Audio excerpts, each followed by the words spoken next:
first phase of today's lecture will focus on science and technology.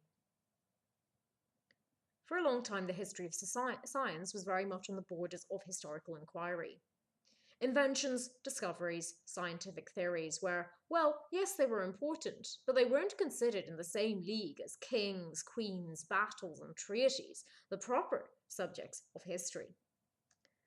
Science and technology, it might have been said, they're constantly progressing and changing, so why bother to study their history? To put this in more concrete terms, why concern oneself with the discovery that the Earth was not flat, when we can talk, thanks to Professor Stephen Hawking, of black holes, light cones, and quantum mechanics? Newton's theories work on Earth, but Einstein's places thinking in the much more exciting cosmic realm. And yet any such notion that science and technology are not proper subjects of history, particularly of global history, must be combated. And we're going to do that today. The first thing I'd like to do is to present three early modern technical revolutions. The three in questions are the printing revolution, the scientific revolution proper, and the medical revolution, though, the word medical, or the word revolution for the medical, what happens medically, may be a little bit more problematic. We'll examine to what extent each of the three of these were global and where they had the most impact at particular points in time. This will give us a deeper understanding of differences and similarities between world zones from the 1400s to the 1800s. Let's start with printing, and we're going to be starting in the 1450s in the heart of Europe, in a medium-sized German city among a handful of craftsmen. The city is called Mainz, M-A-I-N-Z. It is not a city with which too many of you will be familiar. It's not a high-profile city in our own days, nor was it then. But it was an important regional centre, a city of roughly 3,000 people, small by our standards, standard by theirs. Our interest lies with some talented and hard-working artisans. Who were these men? Well, metal engravers, goldsmiths, and, for want of a better word, stampers. People who stamped designs into materials such as leather. And it was out of this network of German artisans that a revolution was born. I refer, of course, to the revolution of printing, with removable type. Johannes Gutenberg is the name most readily associated with this revolution, although indeed he was only one of several of those involved. But Gutenberg was entrepreneurial. You could say he had vision. He was a brand and his was an industry. Now do remember to nuance this German story that the Chinese, Koreans and Japanese had indeed printed centuries previously from woodblocks. But what the Europeans had done was something different. They'd invented the alphabetic letterpress print and the concept of movable type. This would revolutionize the world. It's not just a technical revolution. It's a socio-cultural and intellectual revolution. Think about it like this. In the first 40 years of printing, more books were produced than had been copied in the previous 1,000 years. Since the invention of the book, indeed. By 1500, there were over 6 million books on the market and 1,000 printing presses all over Europe. I should say, of course, that they were concentrated in the cities. I'm not saying that the effects of this revolution reached just anybody in Europe, but principally in these civic hub areas. Now, what was printed? Well, the new printing machines churned out Bibles, saints' lives, various theological works, and devotional works, meeting the needs of the late medieval Roman Catholic Church extremely well. Later, of course, printing would be instrumental in the spread of Protestantism. Martin Luther, who's the man who instigates the 16th century Protestant Reformation, would become a publishing sensation. Over 3 million copies of Luther's work have been sold by 1546, so within a few decades of his first appearance in the public scene. Now, Luther would also become the first celebrity, if you like, who made his image widespread through use of woodblock, through use of the sort of woodcut in the published works. His image was something that was known to people. So, before that, maybe monarchs' images might have been known, but not really, the common man. So religion and printing inextricably linked from the very start. But soon printers found themselves meeting all kinds of diverse needs: language phrase books, travel books, dictionaries, education books, histories, classical literature, books of manners and etiquette, maps, propaganda, pamphlets. The possibilities were all endless. The middle classes, if you like to use a very vague term, the middling sort, the ranks, middling ranks, proved a very eager audience for this revolution, and it took on an unstoppable momentum. Books, from having been a status symbol, became a necessity. Now let's do two things. Let's try and describe the nature of this revolution, and then let's look at, how global it really is. So first of all, the nature of this revolution, and I want you to think about this broadly in terms of what it does long term in the history of the world. Well, number one, it is truly a revolution, in the sense that no subsequent political, religious, economic event can be understood without it. Example: you can't understand the Protestant Reformation without the role of printing. You can't understand colonialism or its spread without understanding the power of print culture. We saw the last day, the first appearance of the phrase the New World in the early 1500s, the New World which acquired such currency thereafter. You're not going to understand the American Revolution, the French Revolution, the Latin American revolutions without printing. Secondly, you could say that the printing revolution began the change of the culture from an oral culture to a textual one. And that shift is profound and it's huge. Most cultures throughout history have been intensely oral. When they have produced text, of course, it's been quite limited in its range and in its accessibility to people, and printing is going to change that. It makes the word into a kind of commodity. Thirdly, it makes possible the wide dissemination of new, varied knowledge and scholarship. This is going to be particularly important, for instance, in scientific communication. The fact that science knowledge will be published and shared will indeed prove terribly important for this knowledge to be applied and transposed into different national contexts. And lastly, you could say that printing acts as an alternative to, and indeed even a challenge to, established authorities. It's not an uncontroversial point, because in some ways printing perfectly well supports established authorities and is used often very well by established authorities, but still in all, they might be on the back foot when there are texts produced which they don't particularly like. So censorship is going to grow up alongside printing. Monarchs and churches are all going to censor some works that they think inappropriate. Second issue is print globalism. So to what extent, we saw that it began in Mainz in Germany in the 1450s. Well, to what extent is this a European or world revolution? Well, initially, it must be said, European. Confined to the cities, as I said also, not little farmlands out in Pomerania. So, but if European, of course, and because Europeans are getting a foothold in the rest of the world, there are going to be transferences. So the contemporaneous discoveries of the Americas brought printing presses there. Mexico City is the first, 1544. And so also did missions along the trade routes in Asia. It's the Jesuit order, about whom more in another part of the lecture, who bring the first printing press to Asia, to Goa actually in 1556.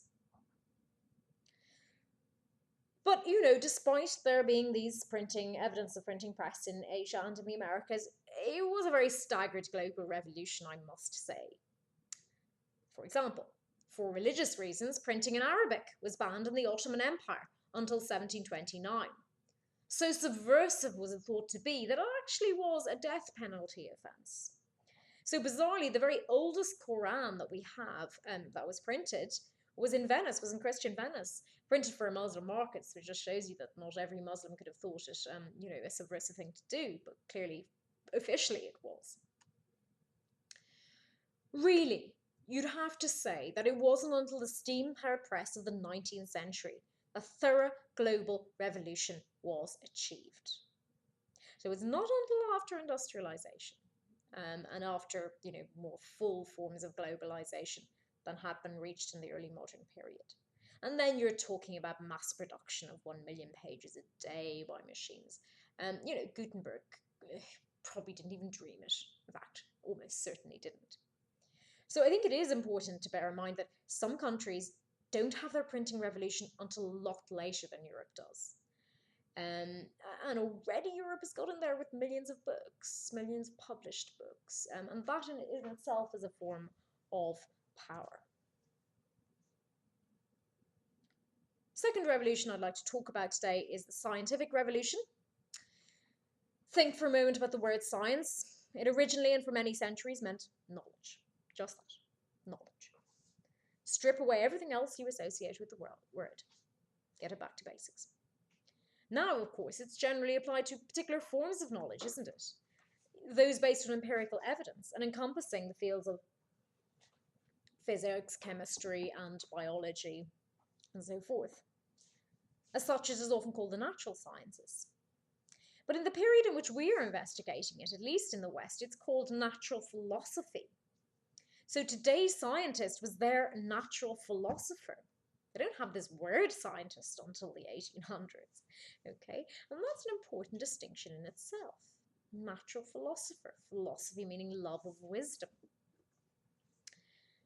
Another thing to add to that is Kepler, so an early modern depiction of an astronomer, or a man of science. He calls him a priest of God to the book of nature. A priest of God to the book of nature. And that, I think, further suggests how different their visions of science were to those that have become, we'll say, more prevalent in our own day. Science did not emerge in opposition to theology or philosophy, although the conflicts are well rehearsed, as you know, but as an increasingly important and eventually independent adjunct, okay? So that will help you to, sort of nuance the more conventional narrative that you've probably heard before. Now, it's true to say that the history of science, insofar as we know about it, or you've dealt with it before in some shape or form, it comes to us in largely Western packaging. Consider the claim that's made in the book The Foundations of Early Modern Europe by Anthony Grafton, very famous historian of this country, and Eugene Rice. Now, they say only modern Western civilization has produced a fully developed science. And that's what a claim. It's an extraordinary claim. And, there is certainly a lot of basis for it, but I would encourage you to nuance it as we go through. Is the West alone in producing such a science? Is it not just the West, but just some places in the West? What does fully developed mean? What were the other sciences that were maybe developed elsewhere, which have been less played up in history, so therefore we don't count them as much? Things that are less talked about. All these are worth considering. And I think the example that I'd like to focus on is some scientific advances that were very prominent in the East, which weren't prominent in the West, and which people don't often take into account. Science wasn't just a European-led domain. Some areas, especially in China, were in fact ahead of Europe in some ways, and it's true they were behind in others. And just remember, I don't think either was learning from each other in many ways. If they didn't learn much scientifically speaking from Europe in this period, well, neither did Europe learn much from them. Now, the sciences in which places like China and Japan were most successful were eminently practical ones.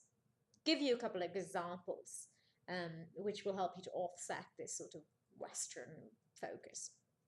First, their techniques of irrigation, land management, and their methods of conserving fertility in the soil were superior to European techniques.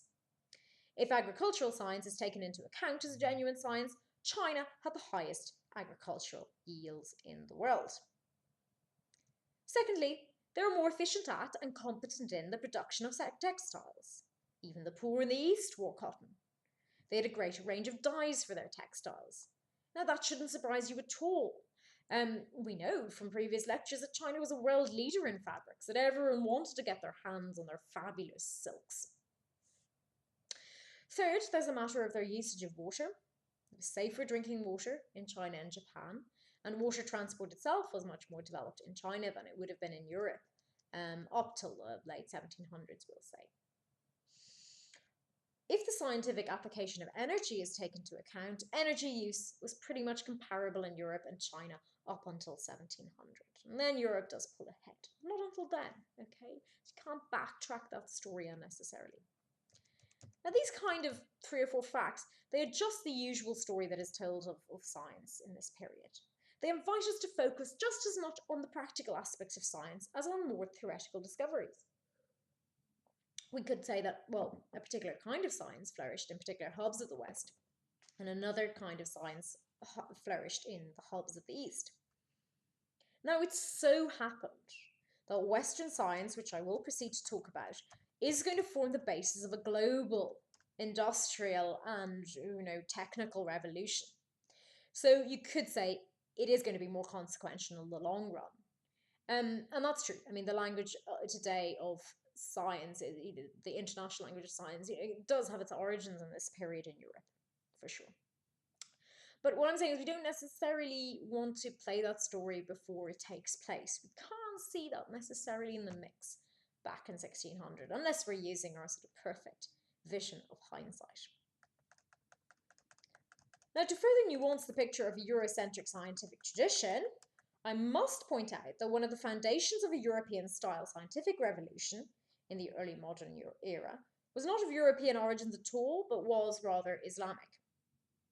During the so-called Islamic Golden Age, from 750 AD to 1258, there have been many notable developments in math, astronomy, alchemy, optics, cosmology, and medicine.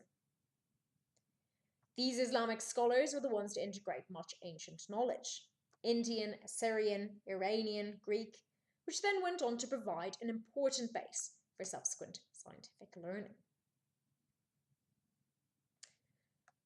So Europeans did build on that base, and they also built on their own fine traditions of the medieval era, notably their university traditions and their traditions of logic and argumentation and reasoning, deductive and inductive reasoning. All that had taken place in their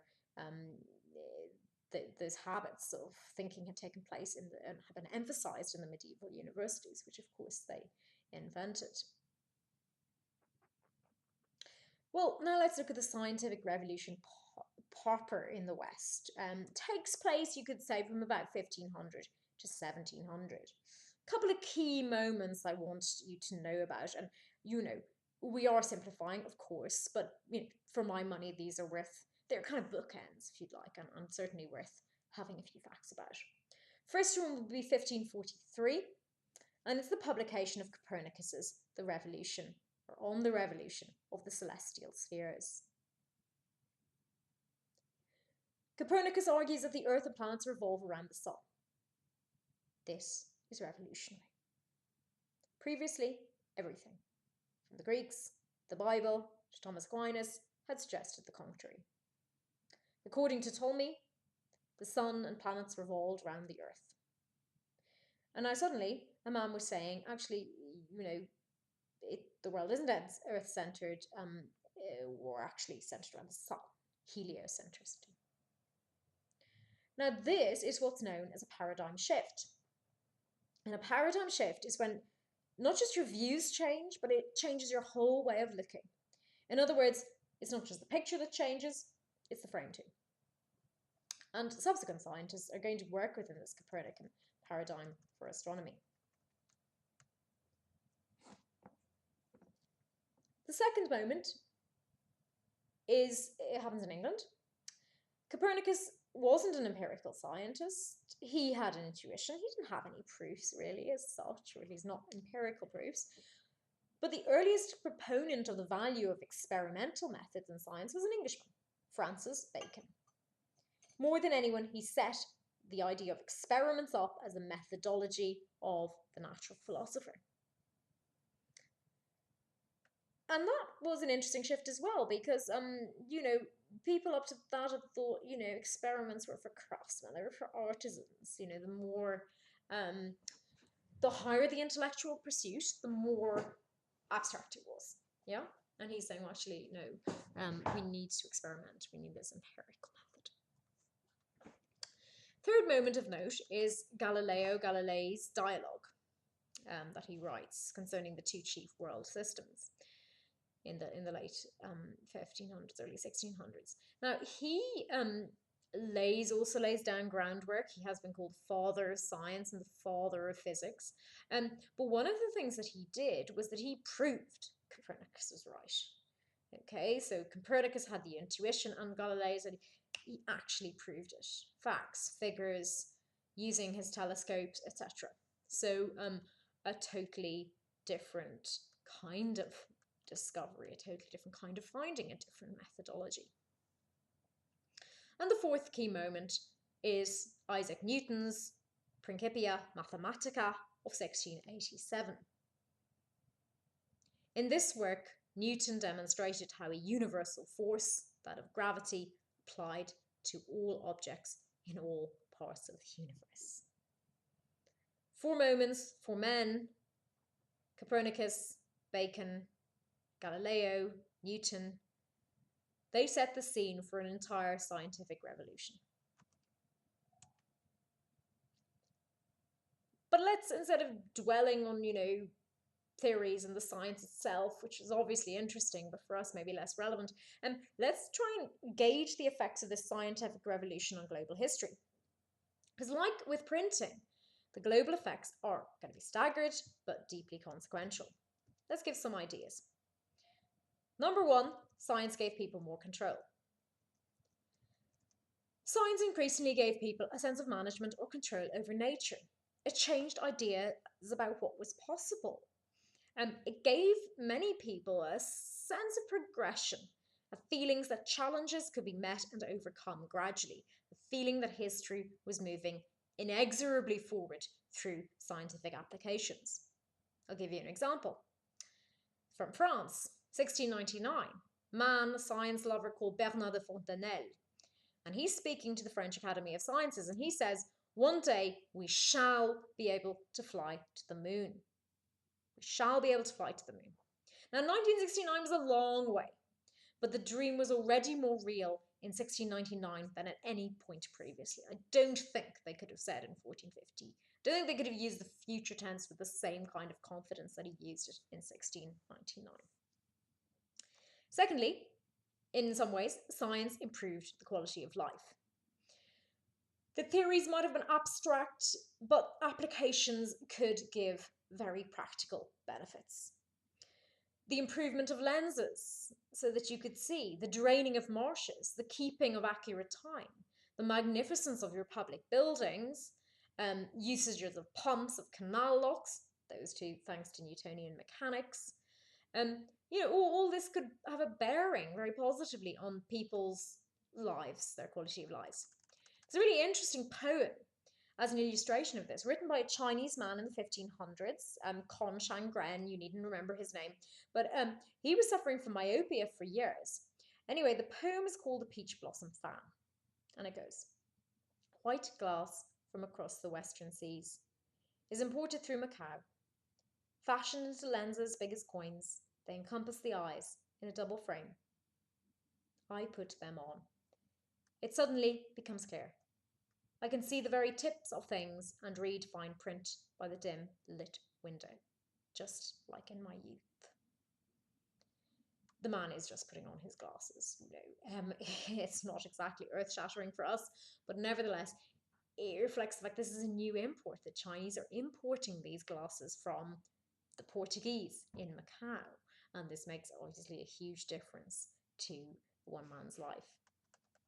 Of course, science not only improves the quality of life, but it disimproves the quality of life for some, and indeed can destroy life. Let us not be so naive as to see science as an inevitable good. Nobody after the 20th century could do that, however they might have thought so before. Science was going to be used destructively. The machines, the bullets, the muskets.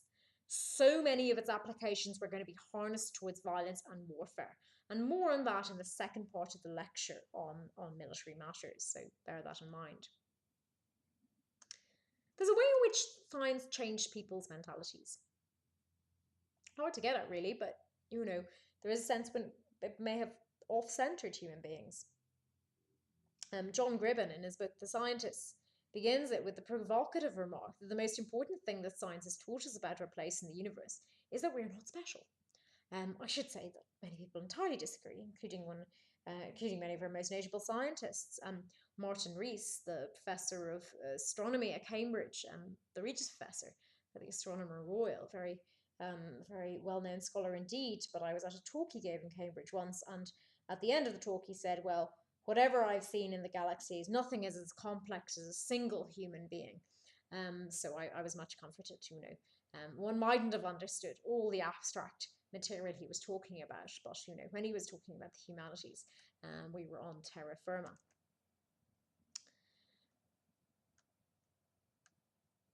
Nextly, you could say that science was a bit like the printing revolution as well, that it could be an alternative to other forms of authority, even a challenge. You know about some of the conflicts between religion and science in this period, which, though they have been certainly overplayed, did exist. So, yeah, I mean, in a sense, it could be a threat to established authorities because it provided a continuous stream of new ideas, new facts, in which the old authorities didn't seem to be quite so relevant or perhaps so competent as before. Once Galileo got with his telescope, he knew his onions. The tensions, of course, between religion and science, as I said, were evident. And do remember, of course, that most European scientists consider themselves Christians, and many, of course, were devout. Galileo and Newton, for example, and the Jesuits, who were at the forefront of astronomy in this period. Kepler himself was a bit of a mystic. And another point which is worth bearing in mind is that science made for a different form of education. To be learned, it was no longer enough to have read your classics and to read your Bible. There were scientific societies all set up all over Europe, and there was even science done in coffee houses. Now think about it. Imagine going into Starbucks and ordering a coffee in front of a lecture given by a keen Newtonian on mechanics, hydrostasis, pneumatics, and optics. You might well need your coffee. In terms of the translation of scientific learning, even though, as I said, other cultures weren't exceptionally interested, you had a certain amount of interest in China. And it's the Jesuits who bring science books into China. And they, especially with the imperial court, they get really interested. Now, they're not really ready to unfurl that, to roll it out in terms of practical applications for their country, but it's still, still rather important. I think, as a point of contact. All right, well, that's the science revolution. We do come back to that. We will come back to later manifestations of science and history in the 19th and 20th century. But these are some of the matters to reflect on for now. Now, the last part of the first phase of the lecture is medicine. We can't turn from the subject of science without considering the science of curing the human body. I'm going to paint some differences because I think it's less, there are differences here and similarities between various zones in the world, and I'd like to talk through a few themes very briefly, really. I mean, if you're interested, I can point you towards more reading, but just to get some of the basics in our head. Well, public health. It's been argued recently that in terms of public health and sanitation, the city hubs of the East were doing probably better than the West, at least until the 1700s. Now, why was that? Well, in China, for instance, traditional medicine practices had always been very strong and culturally ingrained. Another thing that probably did help, and this principally was true of the Islamic societies, was the existence of public baths. Now, in 1666, in Isfahan in Persia, there are 273 public baths. So that kind of culture of hygiene, no doubt, helped. Encouraged sort of good health practices. And Europeans don't really do public baths, I have to say, in this period. A little bit in the 1700s, kind of the spa towns and the reviving some of the older Roman baths. Well, there you go. What about hospital culture? Well, I suppose the the two cultures with the most ingrained hospital culture were the Muslims and the Christians. Um, the hospital culture in Muslim empires is really strong, and the Europeans was very much developing, and increasingly it would be Europe that would be in Europe that a professional staff of physicians and surgeons were disseminating more scientific and less intuitive care. Now, it's still only comparative; they're nothing like hospitals today, but still, they had changed from the medieval period in the 1400s. As a little aside, Ireland, Dublin, indeed, boasted the first maternity hospital in the world, um, born in the 1700s. Interesting because, childbirth had always been such a sort of private matter, um, and largely female, um, in terms of the care provided by midwives and wise women or whatever. And this is the first attempt, I think, to institutionalize, maybe even just scientify, if that's a verb, which it isn't, this sort of natural process. On the note of women, indeed, for those who are interested in gender history, and indeed, I think the point is worth considering. But the care of infant girls presented one of the clearest differences between cultures. Because, lamentably, there were really high rates of female infanticide in China and Japan throughout the early modern period. It was very culturally ingrained. In fact, some estimates put the death rate, the murder rate for newborn baby girls in China at 25%. The rate peaks in the 18th century. Now, you could say, this was largely to do with the cultural preference for boys rather than girls. And some people would say that socioeconomic reasons, poverty, explains a lot of this.